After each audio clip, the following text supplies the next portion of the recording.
గ్యారెంటీలను మేము చేస్తున్న పరిపాలనను ప్రజల ముందు పెట్టి మేము ఓట్లు అడుగుతున్నాము. మా పరిపాలన మీకు నచ్చితే మా పరిపాలన ఇంకా కొంత బలాన్ని చేకూర్చడం ద్వారా ఇంకా ప్రజలకు ఉపయోగపడే విధంగా పరిపాలన అందించడానికి మీరు తీర్పు ఇవ్వండి అని చెప్పి విస్పష్టంగా ప్రజలకు మేము వివరించడం జరిగింది. చాలామంది మీడియా మిత్రులు సహచర ప్రజాప్రతినిధులు మనం రెఫరెండం అనకపోతే బాగుండునేమో, ఒకవేళ తీర్పు మనకు వ్యతిరేకంగా వస్తే ఆ తర్వాత సమస్య అవుతుందని కూడా చాలామంది సూచన చేసింది. కానీ ప్రజల పట్ల ఉన్న విశ్వాసము, కాంగ్రెస్ పార్టీ కార్యకర్తల నాయకుల పట్ల ఉన్న నమ్మకంతో ఆనాడు పిసిసి అధ్యక్షుడిగా తెలంగాణ రాష్ట్ర ముఖ్యమంత్రిగా ఇది మా పరిపాలనకు రెఫరెండమే అని చెప్పి స్పష్టంగా నేను చెప్పడం జరిగింది. మధ్య మధ్యలో మీడియా మిత్రులు గుర్తు చేసినప్పుడు కూడా ఈ విషయంలో మాకు రెండో ఆలోచన లేదు, రెఫరెండమే అని మేము చెప్పడం జరిగింది. తెలంగాణ రాష్ట్ర ప్రజా పరిపాలన రెఫరెండంగా మేము ఎన్నికలకు వెళ్తే ఈరోజు తెలంగాణ రాష్ట్రంలో వచ్చిన ఫలితాలు, ప్రజలు ఇచ్చిన ఓట్ల శాతం, పార్లమెంట్లతో పాటు అసెంబ్లీలో మాకు వచ్చిన మెజారిటీని మీడియా మిత్రులు ఎలాగూ విశ్లేషిస్తారో మా వైపు నుంచి కూడా మేము ఈరోజు వివరించదలుచుకున్నాము. జరిగిన పార్లమెంట్ ఎన్నికల్లో 17 పార్లమెంట్లకు సంబంధించి ఒక సీటు ఎంఐఎంకి ఇస్తే 16లో 8 పార్లమెంటు నియోజకవర్గాలను కాంగ్రెస్ పార్టీని గెలిపించడం జరిగింది. మరొక 8 భారతీయ జనతా పార్టీ గెలవడం జరిగింది. మా 8 పార్లమెంటు నియోజకవర్గాల ఫలితాలు దాదాపుగా 41% ఓట్లు కాంగ్రెస్ పార్టీకి రావడం జరిగింది. 2023 డిసెంబర్ 3 నాడు వచ్చిన ఫలితాలలో కాంగ్రెస్ పార్టీకి వచ్చిన ఓట్ల శాతము 39.5%. ఈ పార్లమెంట్ ఎన్నికల్లో 100 రోజుల పరిపాలన తర్వాత దాదాపుగా 41% ఓట్లు కాంగ్రెస్ పార్టీకి రావడం జరిగింది. ఓట్ల శాతంలో ప్రజలు రెఫరెండం ద్వారా మా పరిపాలన బాగుందనడమే కాదు, మమ్మల్ని మెచ్చుకొని అసెంబ్లీ ఎన్నికల్లో ఇచ్చిన ఓట్ల శాతానికంటే అధిక ఓట్ల శాతాన్ని ప్రజలు మాకు ఇవ్వడం ద్వారా, ఆశీర్వదించడం ద్వారా మా పరిపాలన పట్ల ప్రజలు సంతృప్తి వ్యక్తం చేసిండ్రు అని చెప్పి నేను భావిస్తున్నాను. ఆత్మ బలిదానం చేసుకొని అవయవాలను త్యాగం చేసి, అవయవ దానం చేసి ఈరోజు బీజేపీని గెలిపించడం జరిగింది. బీజేపీ గెలిచిన 8 పార్లమెంటు నియోజకవర్గాలలో బీఆర్ఎస్ 7 సీట్లల్లో డిపాజిట్లు కోల్పోయింది.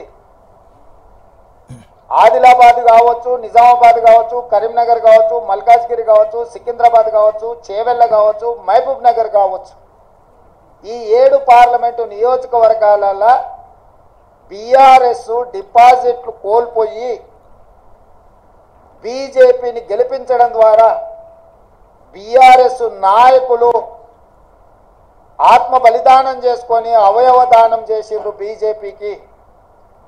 ఈ విషయం నేను ఈరోజు చెప్పడం లేదు. ఎన్నికల ప్రక్రియ మొదలైనప్పుడే స్పష్టంగా పార్లమెంటు నియోజకవర్గాల వారీగా బలహీనమైన అభ్యర్థులను పెట్టి బీఆర్ఎస్ శ్రేణులను బీజేపీకి పని చేపిస్తున్నాడు చంద్రశేఖరరావు అని చెప్పి నేను స్పష్టంగా నిర్దిష్టమైన ఆరోపణ చేసిన. నేను నిర్దిష్టమైన అంశాలను ప్రస్తావించినప్పుడు బీఆర్ఎస్ నాయకులు వితండవాదం చేసిండ్రు, నా మీద వాళ్ళు మాటల దాడి చేసిండ్రు. ఇవాళ ఇంకొక విషయం, అత్యంత కీలకమైన అంశం నేను ఇప్పుడు ప్రస్తావించదలుచుకున్నా. 2001లో తెలుగుదేశం పార్టీకి రాజీనామా చేసి చంద్రశేఖరరావు గారు సిద్దిపేటలో శాసనసభ్యుడిగా పోటీ చేసినప్పటి నుంచి 2023 డిసెంబర్ వరకు సిద్దిపేట శాసనసభ నియోజకవర్గంలో ఏ రోజు కూడా 25-30 వేల మెజారిటీ నుంచి 1,25,000 మెజారిటీ వరకు ప్రతి సందర్భంలో అది చంద్రశేఖరరావు గారు కావచ్చు, లేకపోతే హరీష్ రావు గారు కావచ్చు, లేకపోతే స్థానిక సంస్థలు కావచ్చు, లేకపోతే పార్లమెంట్ ఎన్నికల్లో కావచ్చు, అత్యధిక మెజారిటీ సిద్దిపేట అసెంబ్లీ నియోజకవర్గంలో బీఆర్ఎస్ పార్టీకి వచ్చింది.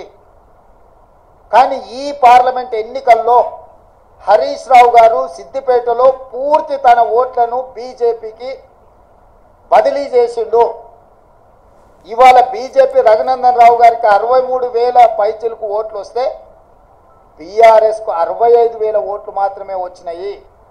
ఈరోజు బీఆర్ఎస్ మెజారిటీ సిద్దిపేటలో 2,500 ఓట్లు మాత్రమే. అంటే ఇప్పటి వరకు సిద్దిపేట నియోజకవర్గం మీద పూర్తి ఆధిపత్యాన్ని పట్టును ప్రదర్శించిన బీఆర్ఎస్, కేసీఆర్, హరీష్ ఇద్దరు బీఆర్ఎస్ ఓట్ల మొత్తాన్ని బీజేపీకి రఘునందన్ రావుకు బదిలీ చేయడం ద్వారా ఈరోజు మెదక్లో కాంగ్రెస్ పార్టీని ఒక బలహీన వర్గాల అభ్యర్థిని ఓడించడం జరిగింది. మాకు కేవలం సిద్దిపేటలో వచ్చిన మైనస్ వల్లనే ఈరోజు దాదాపుగా మేము మెదక్ పార్లమెంట్ సీటును ఓడిపోవడం జరిగింది. అంటే బీఆర్ఎస్ను నమ్మి నిలబడ్డ వెంకట్రామరెడ్డిని నమ్మించి మోసం చేయడమే కాకుండా కాంగ్రెస్ పార్టీని ఓడించాలా, కాంగ్రెస్ పార్టీ అంటేనే ఏవగింపు లేకపోతే కోపము ప్రదర్శించి ఆత్మ బలిదానం చేసుకొని అవయవ మార్పిడికి పాల్పడి ఈరోజు బీజేపీని గెలిపించారు. 7 పార్లమెంట్లలో ఆనాడు 37.5% ఓట్లు తెచ్చుకున్న బీఆర్ఎస్ ఈరోజు 16.5% ఓట్లకు పడిపోయింది రాష్ట్ర వ్యాప్తంగా. అంటే దాదాపుగా 22% ఓట్లు బీఆర్ఎస్ ఓట్లు బీజేపీకి బదిలీ చేసిండ్రు. 2023 శాసనసభ ఎన్నికలలో బీజేపీకి 13% ఓట్లు వచ్చినాయి. ఈ పార్లమెంట్ ఎన్నికల్లో 35.5% ఓట్లు వచ్చినాయి. సరిగ్గా బీజేపీ ఓట్లు 22.5% పెరిగితే బీఆర్ఎస్ ఓట్లు 37.5% నుంచి 16.5%కి పడిపోయినాయి అని అంటే సరిగ్గా 21%, 22% ఓట్లు బీఆర్ఎస్ వాళ్ళు బీజేపీకి బదిలీ చేసిండ్రు. తద్వారా 8 పార్లమెంటులల్లా బీజేపీ గెలిచింది.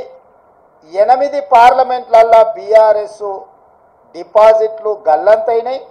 ఒక్క మెదకులో ఓడిపోయిన దాంట్లో మాత్రమే వాళ్ళకి డిపాజిట్ వచ్చింది. బీజేపీ గెలిచిన 8 సీట్లల్లా 7 సీట్లు బీఆర్ఎస్ తన ఉనికిని, తన డిపాజిట్లను కోల్పోవడం ద్వారా బీజేపీని గెలిపించింది. ఈరోజు పోతూ పోతూ చస్తూ చస్తూ ఇవాళ బీజేపీని గెలిపించే ప్రయత్నం ఈ రాష్ట్రంలో బీఆర్ఎస్ చేసింది. చంద్రశేఖరరావు, హరీష్, కేటీఆర్ చేసిండ్రు. మొన్న జరిగిన శాసనసభ ఎన్నికల్లో 39 ఎమ్మెల్యే స్థానాలలో బీఆర్ఎస్ గెలవడం జరిగింది. ఈ ఎన్నికల్లో 119లో కేవలం 3 సీట్లలోనే మెజారిటీ వచ్చింది బీఆర్ఎస్. అది సిరిసిల్ల, సిద్దిపేట, గజ్వేల్. అంటే ఈ రాష్ట్రంలో బీఆర్ఎస్ నాయకుల యొక్క ఆత్మగౌరవాన్ని, బీఆర్ఎస్ యొక్క శాసనసభ్యుల ఆత్మగౌరవాన్ని బీజేపీకి కేసీఆర్, కేటీఆర్, హరీష్ రావు తాకట్టు పెట్టిండ్రు. పూర్తిగా ఓట్ల బదలాయింపు, పూర్తిగా ఎన్నికల ఫలితాలను బీజేపీకి అనుకూలంగా మార్చి ఈరోజు కేసీఆర్ కుటుంబము రాజకీయ అరాచకానికి పాల్పడ్డారు. ఇది తెలంగాణ సమాజం అంతా గమనించాలి.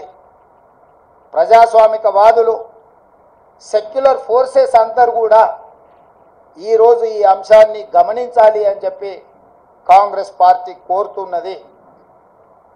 ఈ రకంగా ఈ తెలంగాణ రాష్ట్రంలో తనంతల తానే అంతర్ధానం అయిపోయి ఈరోజు బీజేపీని గెలిపించడానికి చంద్రశేఖరరావు గారు ఒక దురాగతానికి పూనుకున్నాడు అని అంటే ఈరోజు మనం అర్థం చేసుకోవాలి. కేటీఆర్ గారు నిన్న అంటున్నారు ఫినెక్స్ లాగా మనం ఇప్పుడు బూడిదైన నాయన మళ్ళీ పుట్టేది ఏం లేదు, ఇక బూడిదే మీకు మిగిలింది. ఆ బూడిద తీసుకెళ్ళి మీ బావకు, మీ నాయనకి ఇద్దరికి బుయ్యి ముఖానికి సరిపోతుంది, గాడికి మీ కథ సుఖాంతం అయిపోతుంది. చరిత్రలో ఆ పార్టీ పుట్టినప్పటి నుంచి ఈ రోజు వరకు పార్లమెంటులో ప్రాతినిధ్యం లేకుండా ఉన్నది ఇది మొదటిసారి.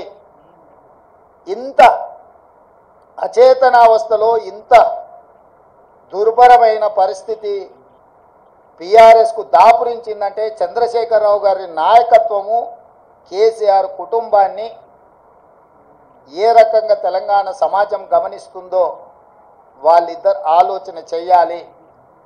అందుకే ఈ 6 నెలల్లో మా పార్టీ మీద, మా ప్రభుత్వం మీద, మా నాయకత్వం మీద, మా నాయకుల మీద, ఢిల్లీలో ఉండే అధిష్టానం మీద వాళ్ళు ఎన్నో రకాల ఆరోపణలు చేసింది. ఈ ఆరోపణల నేపథ్యంలో బీఆర్ఎస్కు ఒక గుండు సున్నా ఇచ్చారు తెలంగాణ ప్రజలు. ఇప్పటికైనా చంద్రశేఖరరావు గారు, హరీష్ రావు గారు, తారక రామారావు గారు ఆలోచన చేయాలి. ప్రజలు ఎన్నుకున్న ప్రభుత్వాన్ని 100 రోజులు పూర్తి కాకముందే కోట్లాది శాపనార్థాలు పెట్టడం ద్వారా ఈ ప్రభుత్వాన్ని అస్థిరపరచాలన్న ఆలోచనతో, ఈ ప్రభుత్వాన్ని పడగొట్టాలన్న కుట్రలతో వ్యవహరిస్తే ప్రజలు పూర్తిగా బీఆర్ఎస్ను తిరస్కరించడం జరిగింది. ఇప్పటికైనా ప్రధాన ప్రతిపక్ష నాయకుడిగా రాష్ట్ర అవతరణ దినోత్సవాలలో కూడా పాల్గొనకుండా ఏవో చిల్లరమల్లర కారణాలు చూపించడం ద్వారా మీరు ప్రజాస్వామిక వ్యవస్థనే అవమానించే విధంగా వ్యవహరించిన తీరు ప్రజలు గమనిస్తున్నారు. అందుకే బీఆర్ఎస్ నాయకులకు, కేసీఆర్ కుటుంబానికి నేను సూచన చేస్తున్నా, మీ వ్యవహార శైలిని మార్చుకోండి. ప్రతిపక్షంగా సహేతుకమైన సలహాలు, సూచనలు ఇవ్వండి. ప్రజల సమస్యలను పరిష్కరించడానికి సహకరించండి. మీ కుటుంబ స్వార్థం కోసమో, మీ పార్టీ మనుగడ కోసమో, లేకపోతే మీరు అక్రమంగా సంపాదించుకున్న ఆస్తులను కాపాడుకోవడానికో మీరు చేస్తున్న ప్రయత్నాలు ప్రజలు గమనిస్తున్నారు. కాబట్టి దయచేసి చంద్రశేఖరరావు గారు ప్రధాన ప్రతిపక్ష నాయకుడిగా మీ బాధ్యతను నిర్వహించండి.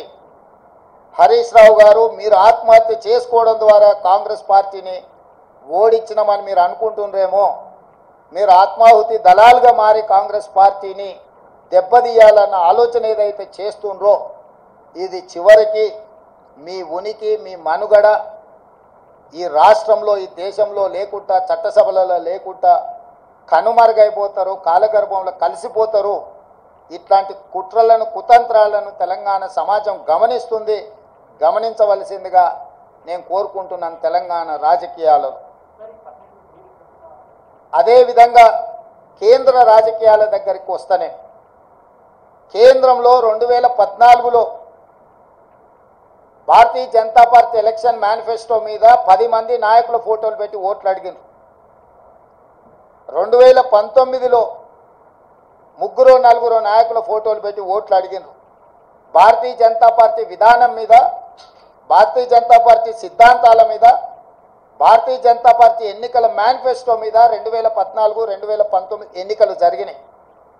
ఒకసారి 2014లో 273 సీట్లు వచ్చినాయి, 2019లో 303 సీట్లు వచ్చినాయి. అంటే సంపూర్ణమైన మెజారిటీ భారతీయ జనతా పార్టీకి ఆనాడు దేశ ప్రజలు ఇవ్వడం జరిగింది. 2024 పార్లమెంట్ ఎన్నికల్లో పార్టీని పక్కన పెట్టిండ్రు, సమిష్టి నాయకత్వాన్ని పక్కన పెట్టిండ్రు. మోడీ గ్యారంటీ అని చెప్పి ఏక వ్యక్తి నాయకత్వంలో ఒకే ఒక వ్యక్తి, అది మోడీ గ్యారంటీ అని చెప్పి ప్రజల దగ్గరికి వెళ్ళారు. మోడీ గ్యారంటీ మీదనే మొత్తం ఎన్డీఏ కూటమి యొక్క ఎన్నికల ప్రచార సరళిని నడిపించిండ్రు. 303 సీట్లున్న బీజేపీ 240 సీట్లకు పడిపోయింది. అంటే మోడీ గ్యారంటీని ఈ దేశ ప్రజలు తిరస్కరించిండ్రు. మోడీ గ్యారంటీకి ఉన్న వారంటీ అయిపోయింది. ఇక మోడీ కాలం చెల్లిపోయిండు అని చెప్పి దేశ ప్రజలు తీర్పిచ్చిండ్రు. దానికి సంబంధించి ఈ ఎన్నికల్లో బీజేపీకి, ఎన్డీఏకు 42.9% ఓట్లు వస్తే ఇండియా కూటమికి 41.1% ఓట్లు వచ్చినాయి. దాదాపుగా సరి సమానంగా ఓట్ల శాతం వచ్చింది. సీట్లు కూడా దాదాపుగా పోటీ పడే విధంగా రావడం జరిగింది. జాతీయ రాజకీయాలలో నా విశ్లేషణ, నా డిమాండ్ ఒక్కటే, మోడీ గ్యారంటీ మీద ఎన్నికలకు వెళ్ళిన భారతీయ జనతా పార్టీ మోడీ గ్యారంటీని ప్రజలు తిరస్కరించారు. మోడీ గ్యారంటీకి ఉన్న వారంటీ పూర్తయిపోయింది, కాలం చెల్లిపోయింది కాబట్టి ఈ దేశ ప్రజలు మోడీ గారిని తిరస్కరించారు. తక్షణమే నరేంద్ర మోడీ గారు ప్రధానమంత్రి పదవికి రాజీనామా చేసి మళ్ళీ ప్రధానమంత్రి పదవి చేపట్టకూడదు. ఎందుకంటే ఆయన నాయకత్వాన్ని ఆయనను చూపించే ఓట్లు అడిగినరు. ప్రజలు ఆయన నాయకత్వాన్ని, ఆయన గ్యారంటీని తిరస్కరించారు. కాబట్టి 140 కోట్ల ప్రజల యొక్క తిరస్కారానికి లోనైన నరేంద్ర మోడీ ప్రధానమంత్రి పదవి చేపట్టకూడదు. ఇది 4 కోట్ల తెలంగాణ ప్రజల తరఫున కాంగ్రెస్ పార్టీ నాయకుడిగా నేను డిమాండ్ చేస్తున్నా. సరే, ఎన్డీఏ కూటమిలో ఇంకెవరైతారు? ఎన్డీఏ కూటమికి మెజారిటీ వచ్చినప్పుడు వాళ్ళు ఏం నిర్ణయాలు తీసుకుంటారు పక్కన పెడితే, మోడీ గ్యారంటీ మీద ఏక వ్యక్తి చూపించి మీరు ఓట్లు ప్రజల దగ్గరికి వెళ్తే ఆ ఏక వ్యక్తిని ప్రజలు తిరస్కరించారు. కాబట్టి భారతీయ జనతా పార్టీ నరేంద్ర మోడీ గారిని రాజీనామా అడగాలి, రాజీనామా చేయించాలి. నరేంద్ర మోడీ గారు హుందాగా, విలువలు కలిగిన రాజకీయ నాయకుడిగా, సమాజానికి ఆదర్శంగా నిలబడే వ్యక్తిగా ప్రధానమంత్రిగా రాజీనామా చేసి హుందాగా వారు తప్పుకుంటే వారికి గౌరవం ఉంటుంది. లేదు, నేను ఇట్లనే ప్రధానమంత్రికి కొనసాగుతా, 3వసారి ప్రమాణ స్వీకారం చేస్తా, కుట్రల కుతంత్రాలకు నేను తెరలేపుతానని నరేంద్ర మోడీ గారు అంటే వారు చెప్పుతున్న విలువలతో కూడుకున్న రాజకీయాలు చెప్పడానికే తప్ప పాటించడానికి లేదు అని చెప్పి ఈ దేశ ప్రజలు నరేంద్ర మోడీ గారిని తిరస్కరించబోతున్నారు. కాబట్టి భారతీయ జనతా పార్టీ ఇప్పటికైనా ఏక వ్యక్తి అదేవిధంగా అప్రజాస్వామికంగా వ్యవహరించే తీరును మానుకోవాలి. ప్రజలిచ్చిన తీర్పును భారతీయ జనతా పార్టీ గౌరవించాలి అని చెప్పి కాంగ్రెస్ పార్టీ డిమాండ్ చేస్తుంది.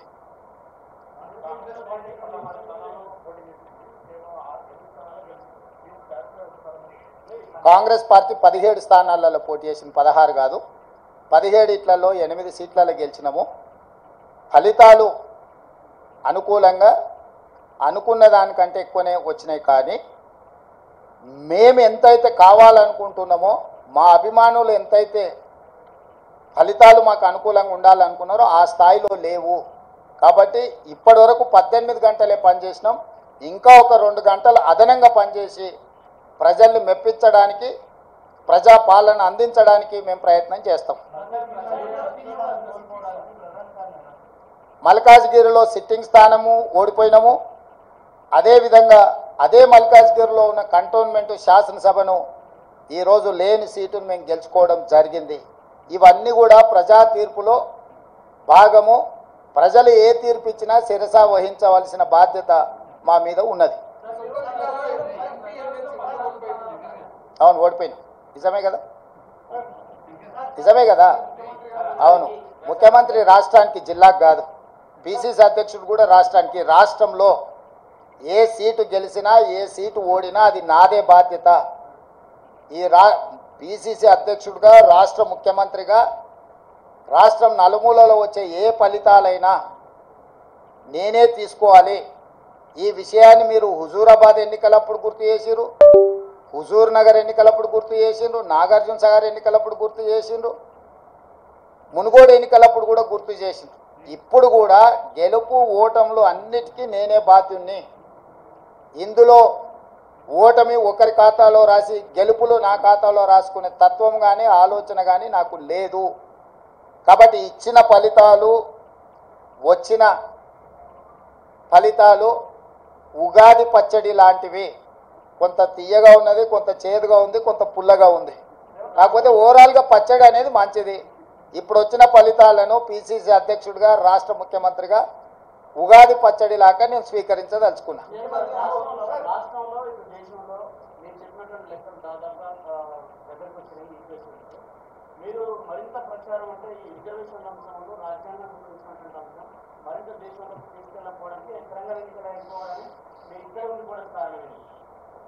మీరే అంటారు కదనే, పరిపాలన వదిలేసి ఇతర రాష్ట్రాలు తిరగబోతున్నాడని.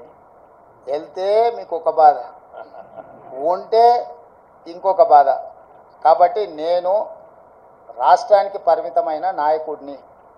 నేను పిసిసి అధ్యక్షుడిని, నేను ముఖ్యమంత్రిని. ఎన్నికల అధ్యక్షుడిగా ఎన్నికలు ఇక్కడనే నిర్వహించిన, ముఖ్యమంత్రిగా నేను ఇక్కడనే ఉండి పరిపాలనను గాడిలో పెట్టే ప్రయత్నం చేసిన. వర్షానికి తడిచిపోయిన ఒడ్లు కొనుగోలు కావచ్చు, లేకపోతే మొలకెత్తిన ఒడ్లను కొనుగోలు విషయంలో కావచ్చు, విత్తనాల విషయంలో కావచ్చు, విద్యుత్ విషయంలో కావచ్చు, అకాల వర్షాలను ఎదుర్కోవడం విషయంలో కావచ్చు, రైతు రుణమాఫీకి సంబంధించిన అంశాలను సమీక్షించడంలో కావచ్చు, రాష్ట్ర ప్రజల యొక్క సమస్యలు పరిష్కరించడమే నా మొదటి ప్రాధాన్యత. నా బాధ్యత రాష్ట్రానికి పరిమితం. రాష్ట్రంలో ఉండే సమస్యలు పరిష్కరించడం, రాష్ట్రంలో ఒక మంచి పరిపాలన అందించడమే నా బాధ్యత అనుకొని ఇక్కడికే పరిమితమైన.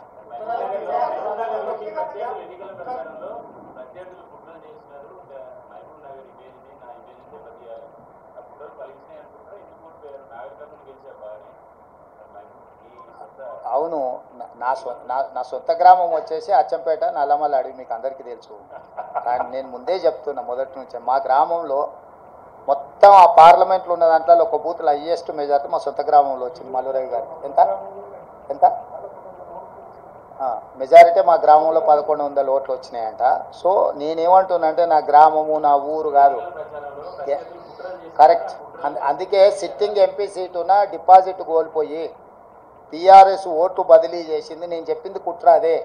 ఆ కుట్ర ఆ రోజు చెప్పినప్పుడు మీరు రేవంత్ రెడ్డి ఏదో బాధపడుతున్నాడు, రేవంత్ రెడ్డి ఏదో ముందే ఓటమిని అంగీకరించి మాట్లాడుతున్నాడని మీరే విశ్లేషణలు చెప్పారు లైవ్లలో.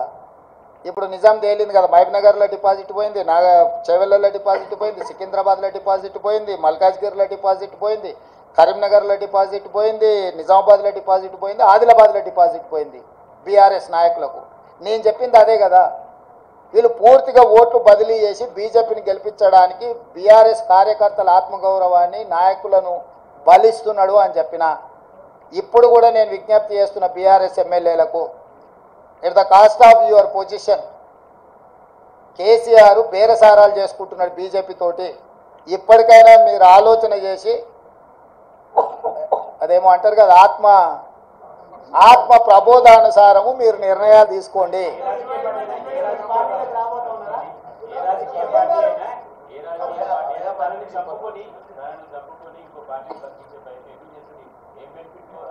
ఇక అది కేసీఆరే చెప్పాలి, నువ్వు అడగాలి. కేసీఆర్ అవయవ దానం చేసిండు బీజేపీకి.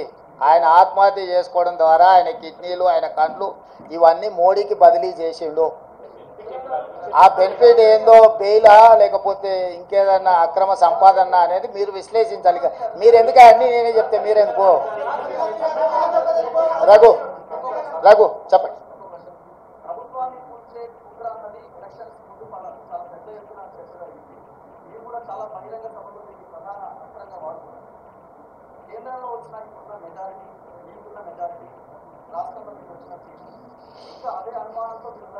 డెఫినెట్గా ఆ దిశగా కేసీఆర్ నిరంతరం ప్రయత్నం చేస్తుంటూనే ఉంటాడు. కేసీఆర్ ఉన్నంత కాలము కుట్రలు కుతంత్రాలు ఉండనే ఉంటాయి. ఎప్పటికప్పుడు తెలంగాణ ప్రజలు అప్రమత్తంగా ఉండాల్సిన అవసరం ఉంది. కేసీఆర్ రాజకీయ జూదగాడు. జూదం అనేది కేసీఆర్ మానడు. సర్వం ఒడ్డైనా జూదమే ఆడతాడు కేసీఆర్. రాజకీయ జూదగాడైన కేసీఆర్ తెలంగాణ రాష్ట్ర రాజకీయ ముఖ చిత్రంలో ఉన్నంత కాలం ఈ కుట్రలు కుతంత్రాలు కొనసాగుతూనే ఉంటాయి. అయితే మహారాష్ట్రలో ఇట్లాంటి కుట్రలు కుతంత్రాలతోని శివసేనను, ఎన్సీపీని చీల్చడం ద్వారా, ప్రభుత్వాన్ని ఏర్పాటు చేయడం ద్వారా నరేంద్ర మోడీ గారు ప్రభుత్వాన్ని ఏర్పాటు చేసిన అని అనుకున్నాడు. కానీ మహారాష్ట్ర ప్రజల తిరస్కారానికి గురై ఈరోజు తలెత్తుకోలేని పరిస్థితులు మహారాష్ట్రలో ఉద్భవించినాయి. కాబట్టి తెలంగాణలో నరేంద్ర మోడీ గారు, బీజేపీ ఇదే రకమైన ప్రయోగం చేస్తారా చేయరా చూడాలి. నెంబర్ 1. నెంబర్ 2, ప్రపంచంలోనే అత్యంత అవినీతిపరుడు చంద్రశేఖరరావు అని ఆరోపణ చేసి ఈ దేశంలోనే కుటుంబ పార్టీ, అవినీతి కుటుంబం అని ఆరోపణ చేసింది కేసీఆర్ పార్టీని, కేసీఆర్ కుటుంబాన్ని. వీళ్ళతో బీజేపీ ఎట్లా జట్టు కడుతుంది, ఎట్లా సమర్థించుకుంటారో బీజేపీ నాయకులు ఇప్పుడు ప్రజలకు వివరించాలి. వీటన్నిటి నేపథ్యంలో ఈ అన్నిటిని విశ్లేషించడానికి ఇంకా కొంత సమయం పడుతుంది.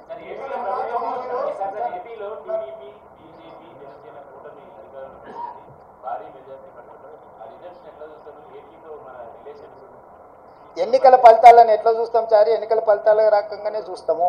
ప్రజా తీర్పు పరంగానే చూస్తాము. దాంట్లో వేరే రకంగా చూడడానికి ఏముంది? ప్రజలు తీర్పు ఇచ్చిండ్రు. ఆ తీర్పుని జగన్మోహన్ రెడ్డి గారు నేను స్వాగతిస్తున్నా అన్నాడు. చంద్రబాబు నాయుడు గారు నేను స్వాగతిస్తున్నా అన్నాడు.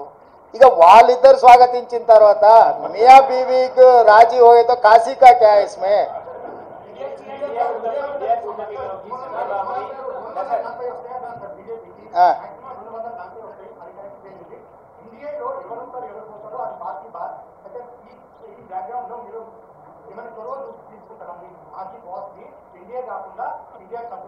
నీ సూచన ఏంది రాహుల్?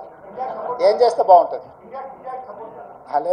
నీ సూచన ఏందంటూ అదే ఒకవేళ నీ సూచన మా అందరి నాయకుల ముందు పెడతా. వాళ్ళందరూ కూడా రాహుల్ సూచన బాగుందంటే ఆ విధంగానే ముందుకు పోయి ఆ రాహుల్తో మాట్లాడదాం.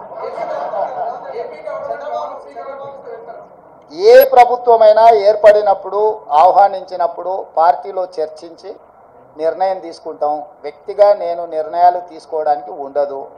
పార్టీ సూచనల మేరకే నేను వ్యవహరించాల్సి ఉంటుంది.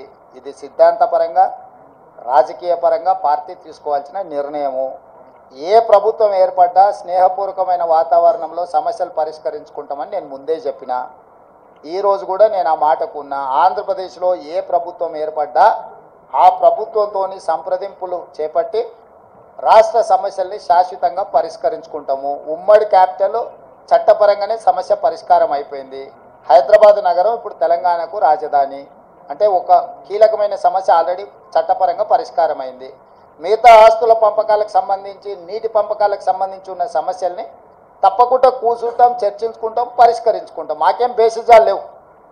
రాష్ట్రం యొక్క అభివృద్ధి, రాష్ట్రం యొక్క అభ్యున్నతి కోసము ఎవరితోనైనా చర్చించడానికి మేము సిద్ధంగా ఉన్నాం, పరిష్కరించుకుంటాం.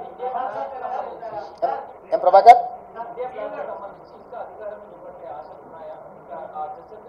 నాకు తెలియదు, నేను ఢిల్లీకి వెళ్ళలేదు. ఇండియా కూటమి ఢిల్లీలో చర్చలు చేస్తారు. మన వాళ్ళు ఎవరైనా ఉంటే అక్కడికి ప్రశ్న అడగమను.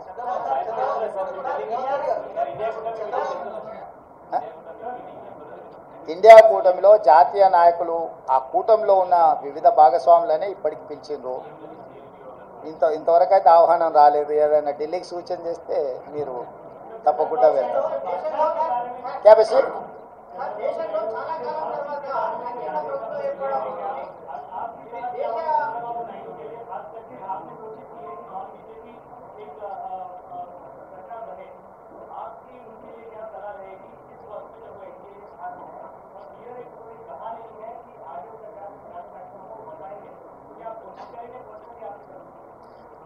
जहाँ तक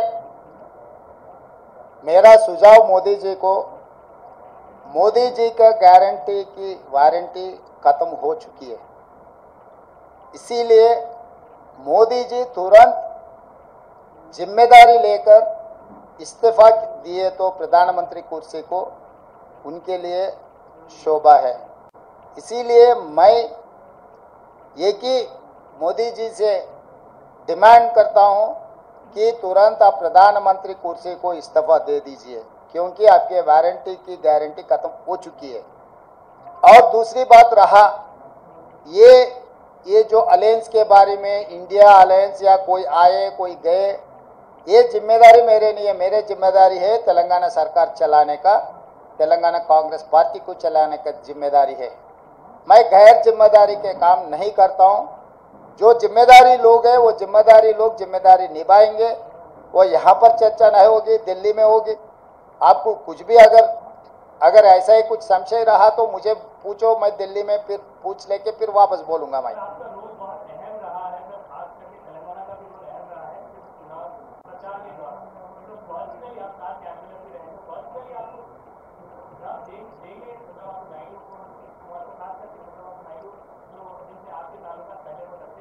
अरे सबसे सबका ताल्लुकात है, कौन किससे पहचानते नहीं. जितने सारे लोग हैं, नीतीश कुमार जी पहले कांग्रेस पार्टी के साथ भी काम किए, बहुत सारे लोग कांग्रेस पार्टी के साथ किए. सो वाले आज एनडीए के अलायंस में है, या एनडीए में जो लोग हैं अभी इंडिया अलायंस में भी है. ये सब सारे प्रदेश लेवल पे चर्चा नहीं होने वाले हैं, नेशनल लेवल पे चर्चा होने वाले हैं. नेशनल लेवल पे अभी अलायंस का, इंडिया अलायंस का कुछ मीटिंग चल रहा है. मीटिंग में जो तय करेगा वो हिसाब से इंडिया अलायंस आगे जाएगा. కేంద్రంలో కాంగ్రెస్ అధికారంలోకి వస్తే హామీ ఇవాళ కేంద్రంలో అధికారం ఎన్డీఏ ఓటుని అటువంటి ఆఫర్ ఏమన్నా చంద్రబాబుకి ఇచ్చి మేము ఆ దాంట్లో చేరితే మీరు అనుకుంటున్న తెలంగాణ ఆంధ్రప్రదేశ్ గురించి నిన్న రాహుల్ గాంధీ గారి పత్రికా సమావేశం చూస్తే మీకు అందరికి స్పష్టత వచ్చి ఉండాలి. ఆంధ్రప్రదేశ్ రాష్ట్రానికి ప్రత్యేక హోదా మా మన్మోహన్ సింగ్ గారు ఇచ్చిండ్రు. మన్మోహన్ సింగ్ గారు ఇచ్చిన మాటకు పార్లమెంటులో చేసిన చట్టానికి కాంగ్రెస్ పార్టీ కట్టుబడి ఉన్నదని రాహుల్ గాంధీ గారు విస్పష్టంగా ఆంధ్రప్రదేశ్కు హామీ ఇవ్వడం జరిగింది. ఇది చట్టబద్ధతతో కూడుకున్న హామీ, ఎన్నికల హామీ కాదు. అది 2014లోనే రాష్ట్ర పునర్విభజన చట్టంలో నాటి ప్రధానమంత్రి మన్మోహన్ సింగ్ గారు ఆంధ్రప్రదేశ్కు ప్రత్యేక హోదా ఇస్తామని చెప్పడం జరిగింది. నిన్న జరిగిన రాహుల్ గాంధీ గారు మల్లికార్జున్ ఖర్గే గారు పత్రికా సమావేశంలో రాహుల్ గాంధీ గారు ఈ అంశాన్ని పునరుద్ఘాటించిండ్రు. మేము కట్టుబడి ఉన్నాము అని. ఎవరికైనా ఎలాంటి శశబిషలు అనుమానాలు అక్కర్లేదు. ఆనాడు పార్లమెంటులో చేసిన చట్టానికి కాంగ్రెస్ పార్టీ కట్టుబడి ఉంది.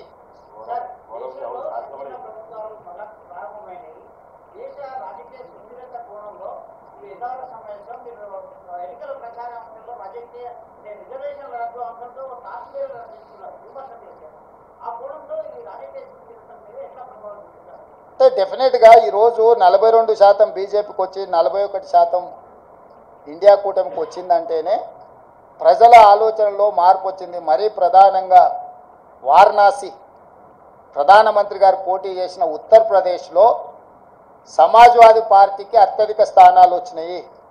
ఈరోజు సమాజ్వాదీ పార్టీ కాంగ్రెస్ పార్టీ దాదాపుగా 40 పైగా సీట్లను సాధించడం జరిగింది.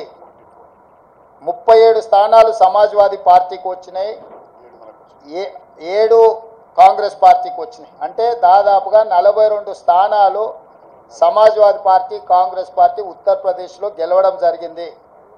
రెండవది ఫైజాబాద్ పార్లమెంట్. ఫైజాబాద్ పార్లమెంట్ అంటే అయోధ్య రామ మందిరం ఎక్కడైతే నిర్మించిందో ఆ పార్లమెంట్లో బీజేపీ ఓటమి చెందింది. అంటే రాముడి పేరు మీద ఎన్నికల ఓట్ల యాచక వృత్తి చేపట్టడాన్ని రాముడు కూడా క్షమించలేదు. రాముడి పేరు మీద యాచక వృత్తికి పాల్పడ్డ బీజేపీని అయోధ్య మందిరం ఉన్న అయోధ్య ప్రాంతంలో ఉన్న ఫైజాబాద్ పార్లమెంట్లో బీజేపీని ఓడించడం ద్వారా భారతీయ జనతా పార్టీ నాయకులకు దేవుడు కూడా గుణపాఠం చెప్పిండు. ఈ అంశాలన్నీ కూడా మన కళ్ళ ముందే జరిగినాయి. మోడీ గ్యారంటీ మీద ప్రజలు తీర్పిచ్చిండ్రు, మోడీ గ్యారంటీని తిరస్కరించిండ్రు. రాముడి తలంబ్రాల పేరు మీద ఓట్లు కొల్లగొట్టాలని చూస్తే రామ మందిరం నిర్మించిన అయోధ్య ఉండే పార్లమెంటు నియోజకవర్గం ఫైజాబాద్లోనే బీజేపీని ఓడించడం జరిగింది, ప్రజలు తిరస్కరించడం జరిగింది. కాబట్టి దేవుడి పేరు మీద ఓట్లు పొందాలన్న దురాశ బీజేపీకి మంచిది కాదు. ఇవన్నీ కూడా ప్రజలు ఇచ్చిన తీర్పు. ఈ తీర్పును దృష్టిలో పెట్టుకొని మనం అందరం కూడా భవిష్యత్ కార్యాచరణను నిర్ణయించుకోవాలి.